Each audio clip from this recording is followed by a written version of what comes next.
ओम शांति। 27 मई। आज बाबा एक मोटी बात भी याद दिलाते हैं और बहुत सूक्ष्म बात भी।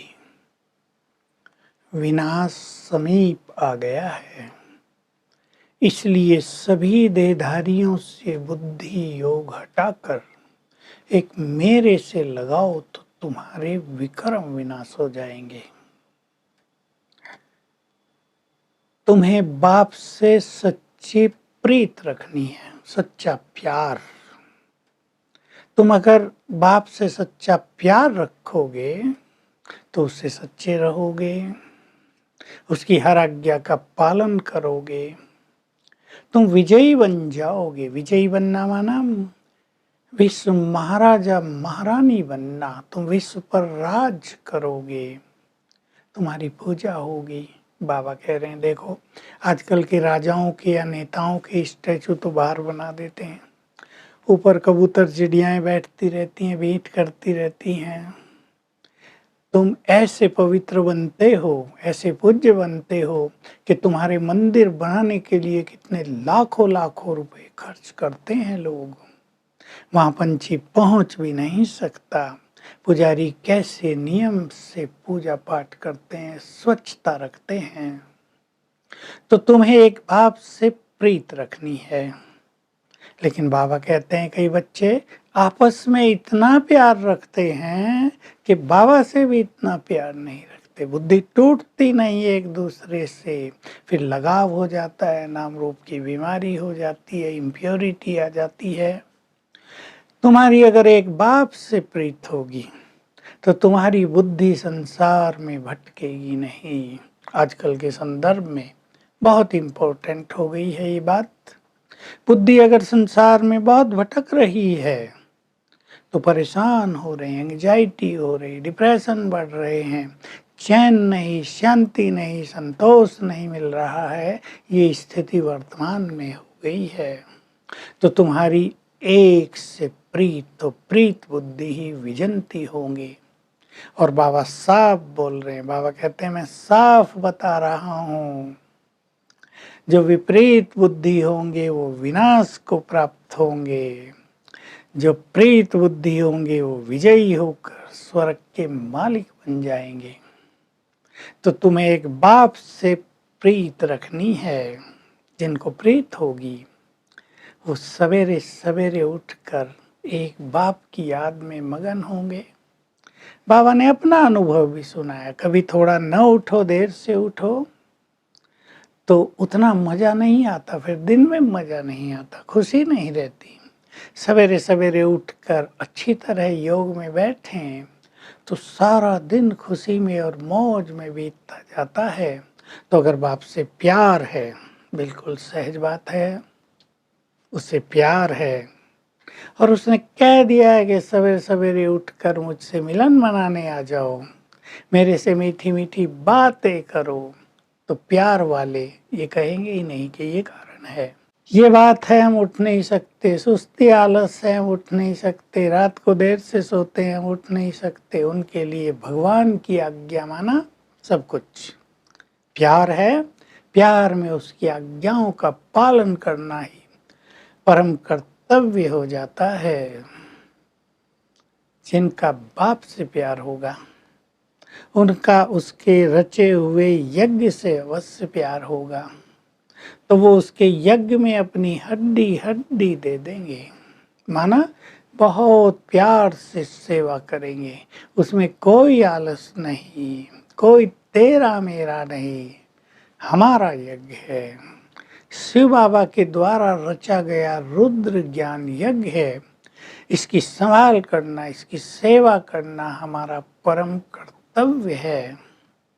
तो हम अपने को देख लें, चेक कर लें, भगवान से प्रीत बुद्धि है या वस्तुओं में, मनुष्यों में हमारी बहुत प्रीत है, उसकी मुरली से हमें बहुत प्रीत है, या हम अलबेले रहते हैं कि बाबा ने तो सुना दिया, यही तो कहते हैं मुझे याद करो, और क्या है। तो हम अलबेले तो नहीं रहते, हमारी प्रीत सच्ची प्रीत है देखो, प्रीत में कुर्बानी होती है, प्रीत में कुछ सोचना नहीं होता। देहधारियों की प्रीत में आजकल के युवक क्या क्या कर रहे हैं हम सब देख रहे हैं। भगवान से प्रीत लेकिन किसी बिरले को होती है। उधर महाभारत में भी दिखाया, श्री कृष्ण थे, उनको भी भगवान के रूप में दिखाया। यादव भी उनको नहीं जानते थे, उनके अपने वंश के। कौरव तो बिल्कुल नहीं पहचानते थे, विपरीत बुद्धि थे।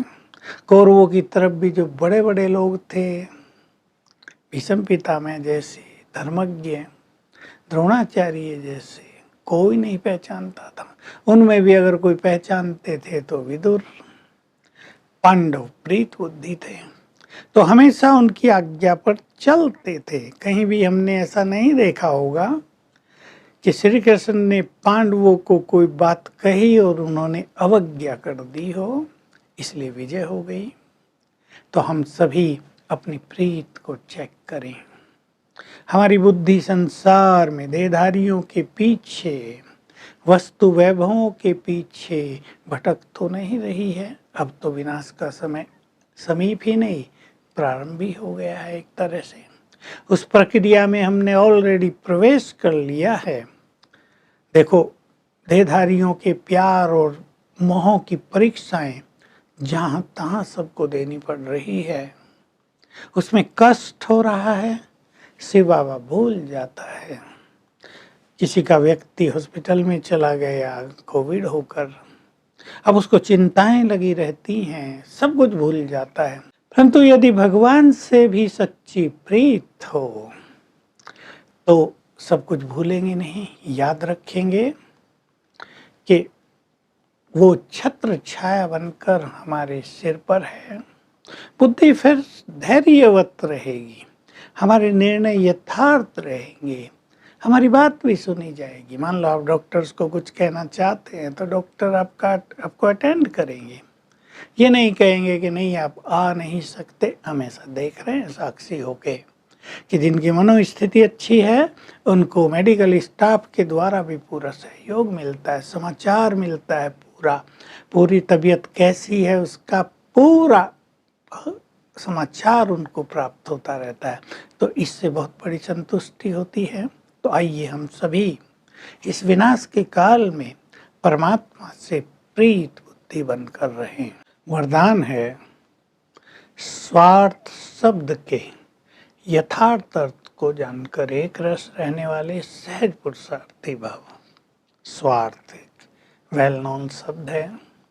आजकल जहाँ भी लगाव और प्यार देखा जाता है उसके पीछे कोई ना कोई स्वार्थ होता है। इसलिए न्यारे होकर प्यार नहीं दे सकते, सहयोग नहीं दे पाते।